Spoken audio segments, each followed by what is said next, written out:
बिस्मिल्लाहिर्रहमानिर्रहीम अस्सलाम वालेकुम व्यूअर्स। मेरी इस वीडियो को बनाने का मकसद आपको शऊर देना है, आपको आगाही देना है। मैं एक मसले की तरफ आपको लाना चाहता हूँ। मैंने बगौर जायजा लेने के बाद ये वीडियो बनाई है। उम्मीद करता हूँ आपको ये वीडियो ज़रूर पसंद आई हो। रातों रात जिल्द में निखार लाने वाली क्रीमें।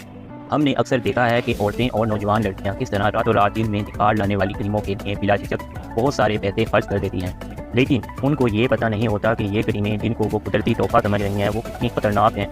आपको लग रहा है कि आपकी खूबसूरत जिल्द में इसके लगाने से और ज़्यादा खूबसूरती बढ़ रही है। ये क्रीमें दरअसल आपकी अंदरूनी खूबसूरती को बिल्कुल तबाह कर रही हैं। जितनी भी फ़ौरन दिल को गोरा करने वाली क्रीमें मार्केट में मौजूद हैं, उनमें दो अज्जा आम मौजूद होंगे। आप बेशक उनके इंग्रेडिएंट को पढ़ सकते हैं, एक मरकरी और दूसरा हाइड्रोक्लोराइड। इन दोनों अज्जा की 1 ppm की मिकदार क्रीमों में इस्तेमाल करने की इजाज़त है। हुकाम के मुताबिक अब भी मार्केट में बहुत सी ऐसी फ़ौरन गोरा रंग करने वाली क्रीमें मौजूद है जिनमें इनकी अज्जा की मिकदार बहुत ज़्यादा पाई जाती हैं। व्यूअर्स, अब हम इन दो इंग्रेडिएंट को वन बाय वन डिस्कस करते हैं, इनके नुकसानात। नंबर 1, मरकरी के इस्तेमाल से